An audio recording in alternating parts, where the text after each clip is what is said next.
Welcome to the Managing the Smart Mind podcast with your host, Coach Kramer. This is episode 48, Troubleshooting Visualization.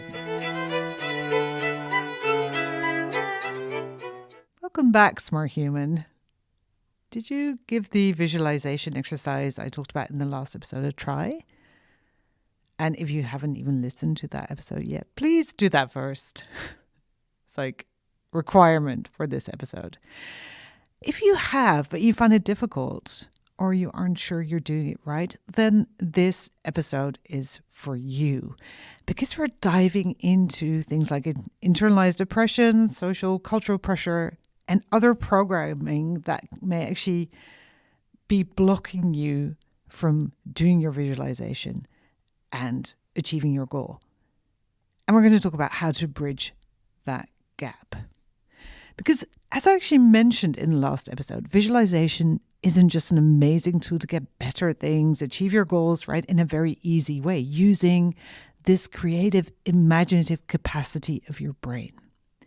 It also shows you where the gaps are in the way you think about yourself in relation to what you want. What the underlying beliefs are that block and maybe sabotage you. Not in a, you're falling short, you should just believe harder kind of way. No, it can give you incredibly valuable information of why it's so hard to achieve that thing you want. Because let's face it, your brain isn't a clean slate. It comes with tons of memories and programming. And these show up when you start to visualize. Right? And you aren't an isolated being. You're part of structures, social structures, family structures, systems, all the things. And this has an impact on you. So this is a second reason, and at least as important, why I encourage you to give visualization a try. It is an amazing diagnostic tool. And you should actually use it as such to test your goals and dreams and figure out if your nervous system is even ready for them. Okay, let me give you an example of what I'm talking about. Let's say you want to visualize yourself having a beautiful, attractive body, maybe even in a bikini on a beach, but you just can't see it. Then there is something here that needs your kind and compassionate attention. It could be that you're trying to visualize something you've seen in a magazine or on Instagram that isn't even a possibility for your body type.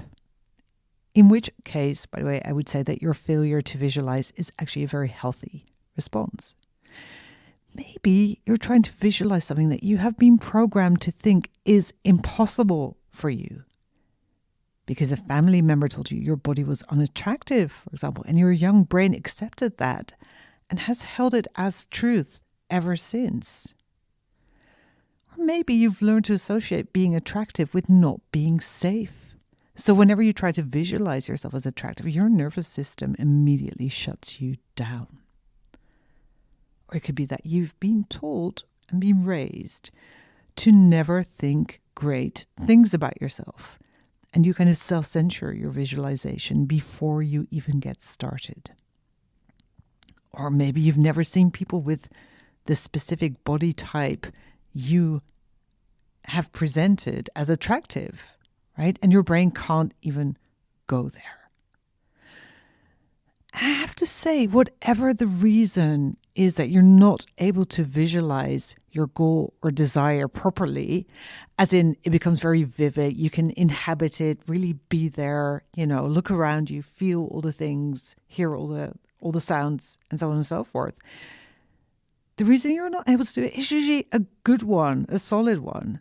And you should honor it instead of brushing it under the carpet or forcing yourself to just try harder, right? And I would add that if you've been trying to achieve something and it's not working, the first step in troubleshooting it is, can you visualize it properly? And if not, why do you think that is? Here's another example. Let's say you want to build a multi-million-dollar business, But whenever you try to visualize yourself running it, you get a blank. Again, this means you have some figuring out to do. Do you maybe have underlying beliefs of what it means to run a multi-million-dollar business? Like, it will be exhausting or boring or dreadful, or I'll have to get serious, or I'll never be able to see my family again, etc., etc. Then you probably will have a hard time visualizing it, or at least visualizing yourself doing it. Or maybe, just maybe, you have some cultural programming about what a $1 million CEO looks like, and it is not the young, black, neurodivergent woman you see when you look in the mirror. Or maybe in the past you have been shamed for your ambition by your parents or other family members, or maybe even in school, and you can't even allow yourself to desire it because it doesn't feel safe. We're all part of structures and systems, large and small, that try to tell us how and who we should be. Sometimes with the best intentions and sometimes not so much, right? Sometimes out of jealousy or out of insecurity or whatever it is. And when you add to that our lived experiences, our unquestioned thoughts and beliefs, then you get a complex system that, when left unchecked, can easily interfere with your dreams and desires.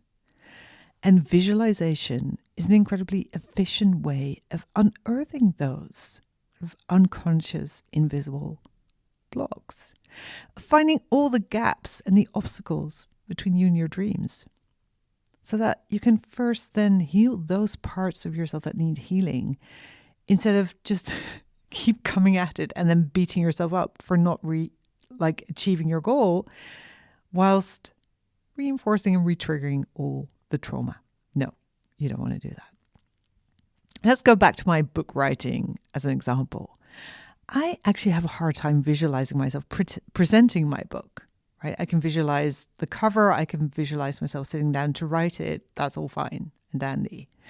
But to visualize myself presenting it, like doing this book tour and talking to people about it. And I was socialized to not stand out, to not draw attention to myself. And God forbid, to not think I am special in any way or have something valuable to say. So when I visualize myself presenting my new book, even if only to 20 people, being the center of attention and producing something that I created, right? Not just teaching something, but saying, this is something I made, right? Here it is, offering it up. Then my nervous system is like, this is to be avoided at all cost. So that makes it hard and kind of unpleasant to even try and visualize it. Now, when that happens, what is a missing piece? How do you fix it? What do you do when your visualization doesn't feel accessible or inhabitable, or even the emotions it creates or triggers don't feel good? Then what do you do? I recommend that, first of all, you answer the following questions. 1, is this something you want deep down inside? Or is it maybe something you have been conditioned to want? For example, have you been socialized to be financially successful, or to be pretty in a conventional way, or to stick to one job, or to climb to the top of the academic or corporate ladder? Or the opposite, have you been conditioned to be wild and unpredictably unique? Then, if you want something different, then your visualization may not work because your heart simply isn't in it. You're visualizing someone else's dream for you. Question number 2 is, are you trying to visualize something that you've literally never seen before? Because there were no examples of it when and where you grew up. And maybe there are no examples of this role, this thing, this situation in the world as yet. Or is there an underlying, maybe even subconscious conflict? Do you, for example, fear that your partner will no longer love you when you get rich, or that you will no longer love your partner? Do you think your friends will no longer like you when you become a successful author, or when you decide to give up your stellar career to start farming kale? Do you disapprove of your own desire to retire at 30? There could be lots of subconscious conflicts that make you want to avoid the whole thing. And question number 4, Does your goal or vision somehow trigger your nervous system? Does it in any way create feelings of unsafety? If you answer yes to any of these, you have got some work to do before you go back to your regular scheduled visualization practice. Let's first look at the internalized shoulds.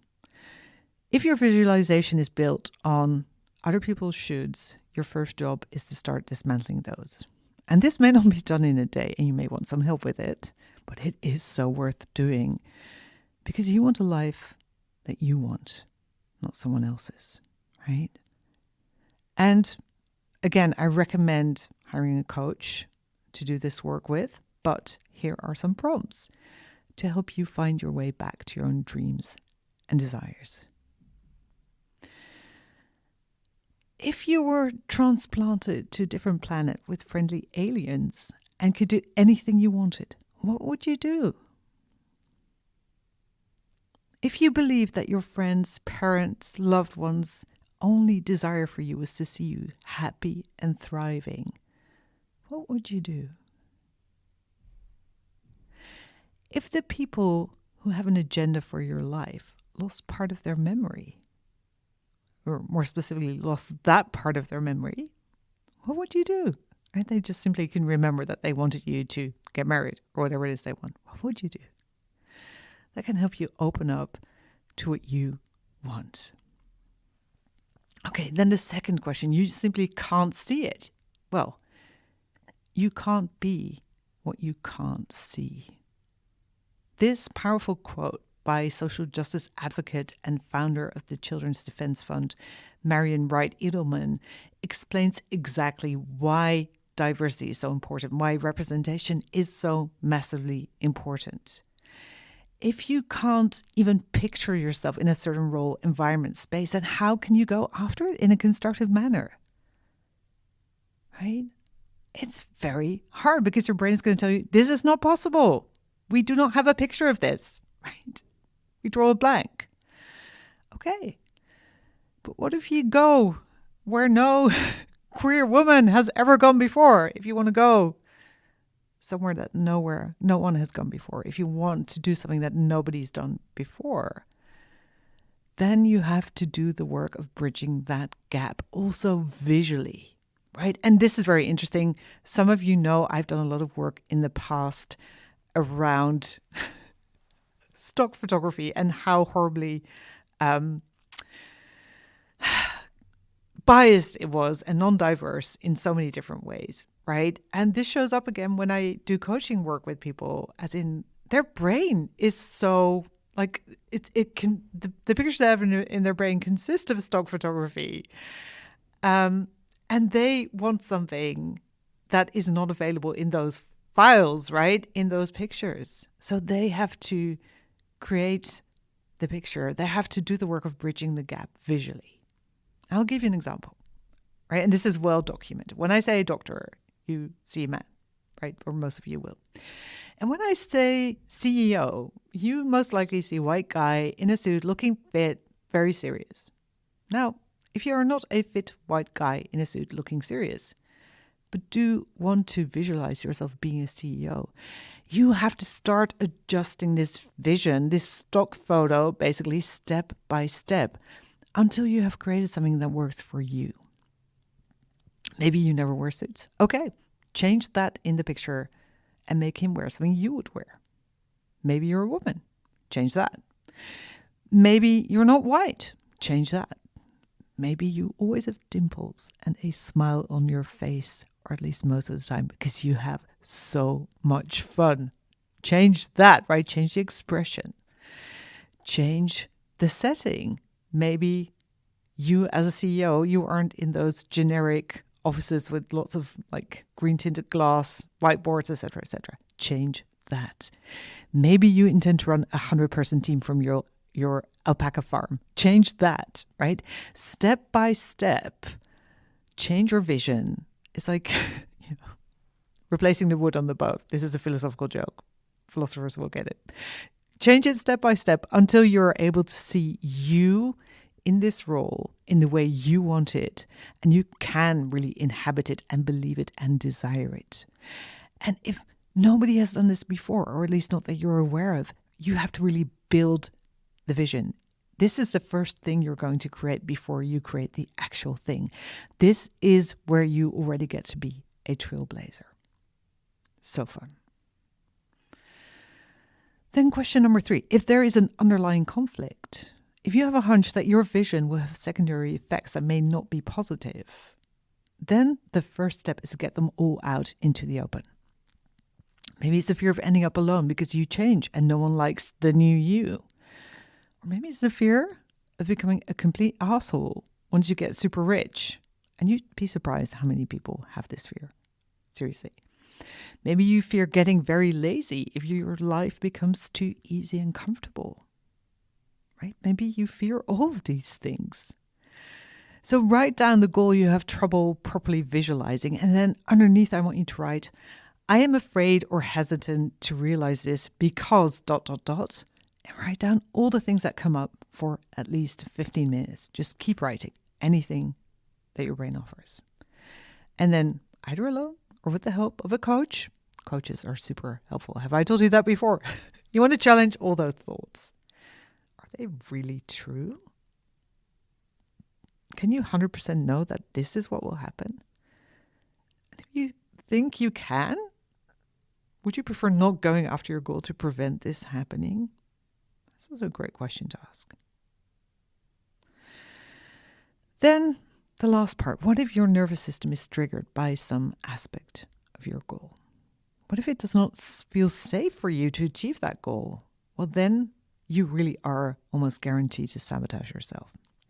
So instead of doing the 1 step forward, 2 steps back, and so I wonder why this goal is so hard, that kind of dance that sadly so many people are doing, stop and invest the time that you have in creating the safety you need to go after your goal. Let's go back to my book presentation example and how the idea of being visible feels unsafe to me. Now, I definitely have deeper work to do here, which I can do with a coach or therapist. And the same probably goes for your triggers too. Maybe you're already doing that work. But there are also things you can do on your own.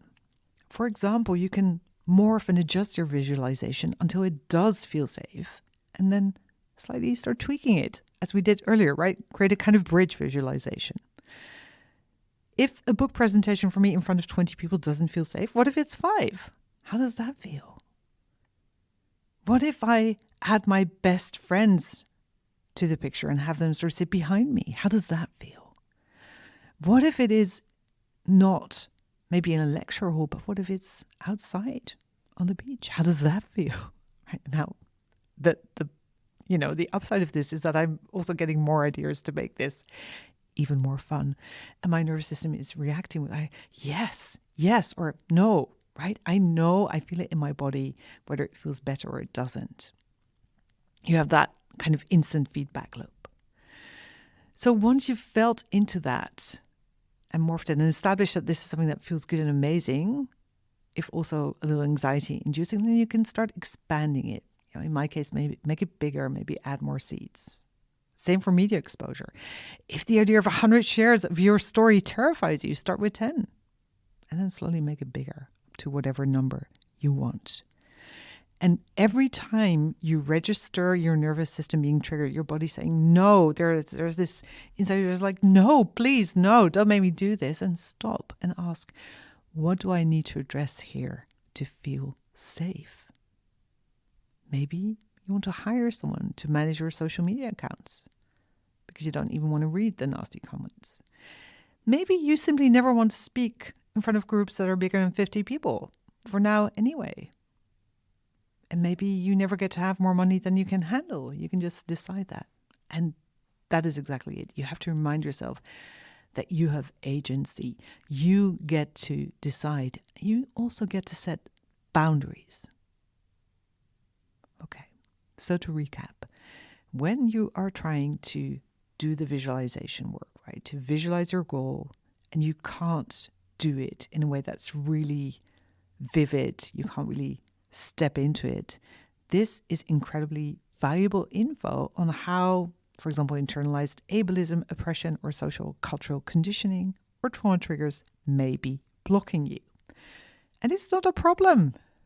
You just address what needs to be addressed, uncover subconscious blocks, start bridging that visual gap, and create safety for your nervous system. Does that sound like a lot of work? Yeah, it kind of does. It's definitely work. But it is work that you want to be doing. In fact, it's work that you want to prioritize. Because this is exactly what is between you and your dreams, right? If you've been trying to achieve things and you're like, why is this not working? Why do I keep sabotaging myself? This is why. So this week, try and visualize. Maybe a little bolder, a little bigger, and notice what you come up against. Use the tools, the 4 tools, right? Answer the 4 questions. Use the tools. Unblock yourself and see what happens. Have a wonderful week.